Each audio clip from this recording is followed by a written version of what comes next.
Bonjour, c'est Cyril, le clarificateur visuel. Je suis très heureux de vous retrouver dans cette vidéo pour qu'on discute ensemble de neuroefficience. On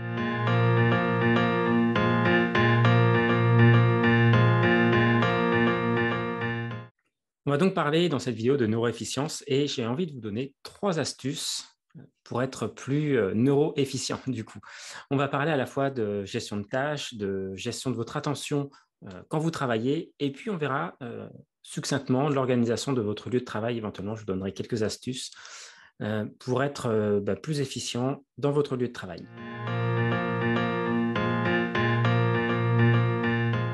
Donc, on va commencer par la toute première astuce. J'aimerais parler avec vous de ce qu'on appelle habituellement la gestion des tâches.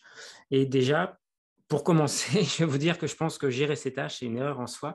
Ce n'est pas forcément les tâches qu'il faut gérer comme ça, mais rajouter un paramètre dans la gestion des tâches, c'est de pondérer les tâches avec un bon critère, le critère qui est important pour vous. Vous pouvez pondérer les tâches avec le coût de la réalisation de la tâche, le temps que vous allez passer, que vous estimez passer pour réaliser cette tâche, ou alors le niveau d'importance qu'a cette tâche pour vous dans votre planning global ou dans la visée de votre objectif global. Donc, moi, en ce qui me concerne, ce qui me paraît le bon critère, en tout cas dans ma gestion de mes tâches, c'est le niveau d'importance. Et le niveau d'importance va me donner non pas une gestion des tâches, mais une gestion des priorités. Et c'est ces priorités qui vont me faire affecter telle ou telle tâche dans ma journée ou dans ma semaine. Donc ça, c'est vraiment très important. Cette notion, plutôt que de tâches à faire, la notion de priorité. Qu'est-ce qui est prioritaire, qu'est-ce qui est important pour vous?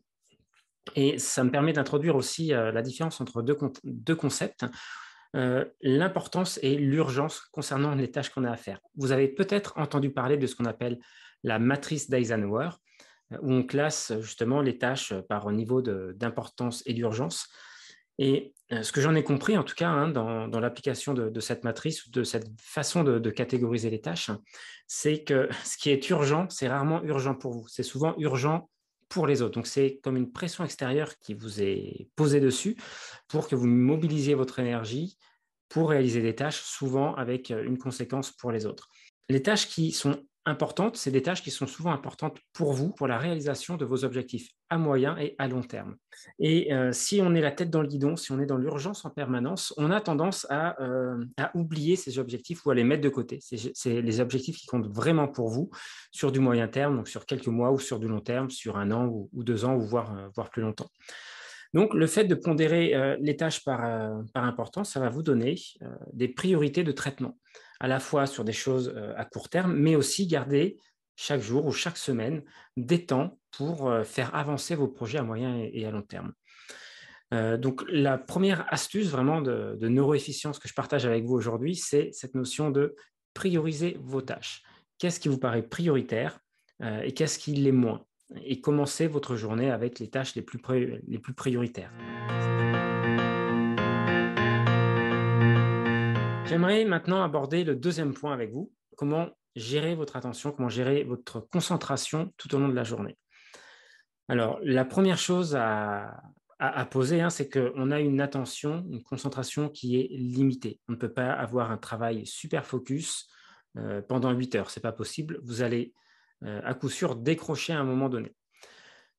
Donc, une fois qu'on pose ce postulat, c'est comment vous allez pouvoir non pas subir ces pics d'attention et ces descentes d'attention, mais plutôt vous appuyer dessus pour être meilleur dans votre travail et mieux gérer votre concentration tout au long du temps. Donc, une bonne solution, c'est de travailler par bloc de temps. Donc, travailler par bloc de temps, vous allez être hyper focus. Donc, coupez toutes les notifications, coupez votre téléphone, etc. pour être vraiment concentré sur votre tâche. Une fois que vous avez terminé ce bloc de temps, vous allez vous aménager une pause courte et repartir après cette pause courte dans un nouveau bloc de temps hyper concentré. Le Pomodoro, c'est une méthode qui a été initiée par un Italien qui travaillait par bloc de 25 minutes et qui faisait 5 minutes de pause. Donc Pomodoro, ça veut dire tomate en italien. Et pourquoi on appelle cette méthode tomate? Tout simplement parce qu'il se servait d'un minuteur en forme de tomate qui était dans sa cuisine. Et il a donné donc le nom de tomate à sa méthode. Donc, le principe, c'est 25 minutes de travail, 5 minutes de pause. On répète ça 4 fois, excusez-moi, 4 fois. Et à la dernière pause, on fait une pause plus longue de 15 minutes. Alors, c'est un peu gravé dans le marbre, entre guillemets, hein, c'est ce qu'on appelle la méthode Pomodoro. Est-ce que ça a appliqué tel quel? J'ai envie de dire oui et non. Ça va dépendre à la fois de la tâche que vous avez à faire, ça va dépendre de votre niveau d'attention et de votre niveau de vigilance et de fatigue à l'instant où vous allez travailler. Et moi, je trouve que c'est vraiment à moduler. Il y a certaines tâches, 25 minutes, c'est bien. Il y a d'autres tâches qui sont cognitivement moins prenantes, moins énergivores.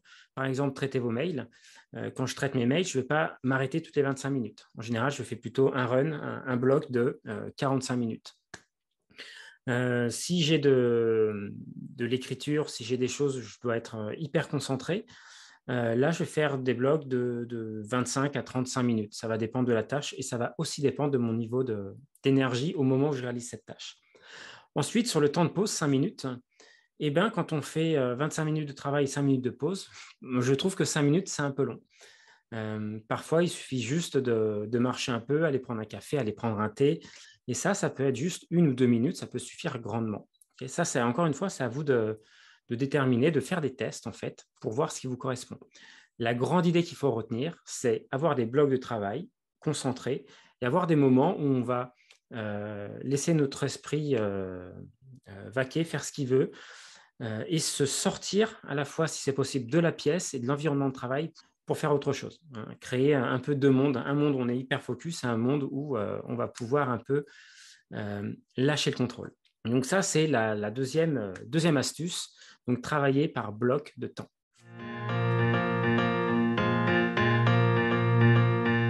Alors, la troisième astuce que j'aimerais partager avec vous, ça concerne la posture que vous adoptez quand vous travaillez. Je vous invite à modifier, à faire bouger votre posture de travail et ne pas rester tout le temps assis à votre bureau, le dos voûté, etc. Déjà, c'est mauvais pour le dos et c'est mauvais pour votre concentration et votre niveau de vigilance. Alors, qu'est-ce que vous pouvez faire? Vous pouvez tout simplement alterner les positions, les périodes où vous allez travailler debout et des périodes où vous allez, excusez-moi, travailler assis. Si vous avez l'occasion d'acheter un bureau électrique, un bureau qui monte et qui descend électriquement, vraiment, c'est un super investissement. Alors oui, c'est un coût certain. Il faut compter pour les moins chers entre 500 et 700 euros. Moi, j'ai connu ce genre de bureau quand j'étais encore salarié. On avait ça dans l'entreprise où je travaillais et ça a été pour moi une vraie révolution. Et quand je me suis mis à mon compte, quand je suis devenu indépendant, ça a été mon premier investissement d'acheter un bureau électrique. Donc, je vous montre celui que j'ai. C'est tout simplement le bureau qu'on trouve à Ikea. Donc, je crois qu'il était à 600 ou 700 euros. Vous allez pouvoir, par exemple, traiter vos mails debout. Une demi-heure après, vous baissez votre bureau, vous mettez assis et vous allez pouvoir faire une autre tâche assise. Donc, cette alternance, debout-assis, c'est super bon pour l'attention, c'est aussi bon pour le dos, c'est aussi bon pour votre posture, etc. Je ne vais pas m'étendre là-dessus. Là, je suis plutôt sur cette notion de neuroefficience.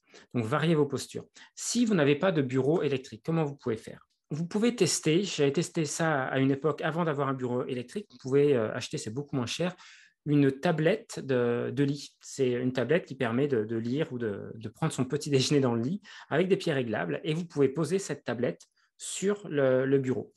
J'ai aussi testé un système que j'ai laissé à mon associé Claudia au Portugal, qui marche très bien. C'est la société Moft qui fait ça. Donc Moft, c'est une société qui fait des supports de téléphone, de tablettes, d'ordinateur pliables, un peu en origami, qui se collent derrière le matériel. Et ils ont fait une plaque aussi qui se déplie et qui vous permet de poser un ordinateur en hauteur sur une table et donc de travailler debout. J'ai trouvé le système vraiment très sympa, c'est compact, c'est pas très très lourd.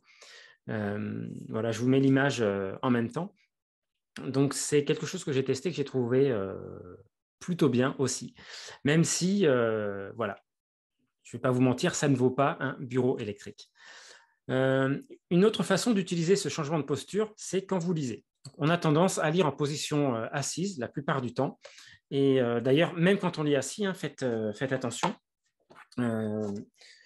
Si vous êtes assis et que vous penchez votre tête comme ça, en posant le livre sur un support horizontal, vous risquez d'avoir des douleurs au cou au bout d'un moment. Okay, donc, c'est mieux d'avoir la tête le plus droit possible. Donc, même quand vous êtes assis, je vous invite à plutôt tenir votre livre de cette façon. J'en profite pour parler de la boîte à outils de la mémoire et de la concentration que j'ai illustrée pour Xavier de Langdane, son auteur.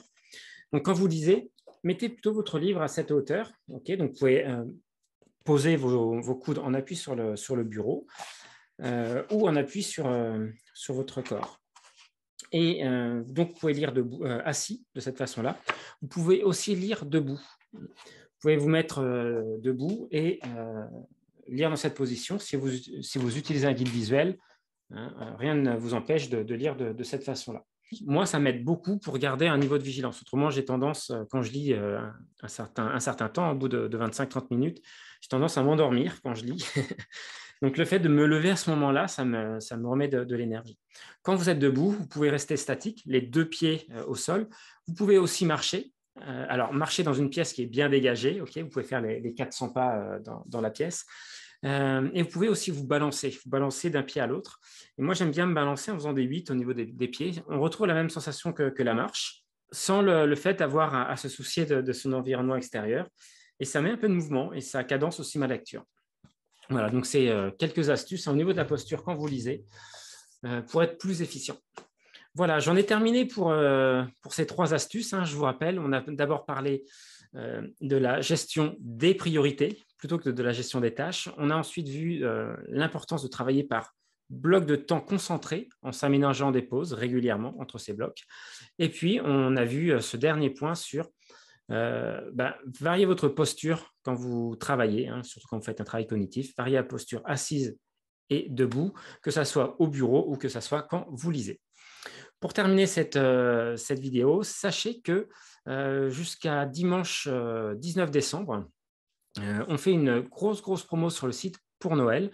On vous offre un pack complet avec plein de formations en ligne. Donc, vous avez un accès 24 heures sur 24 et sans limite de temps. Vous pouvez les suivre à votre rythme, ces formations, et autant de fois que vous le voulez.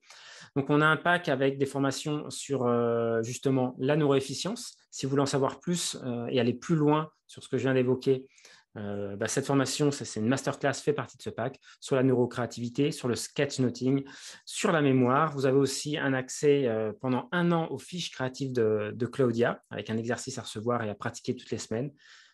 C'est une super habitude à faire. Donc, vous avez plus de 1 000 € de formation dans ce pack et vous avez un super prix là pour Noël. On vous le laisse à 197 €. Je mets le lien sous la vidéo. Si ça vous intéresse, profitez-en, c'est vraiment le moment.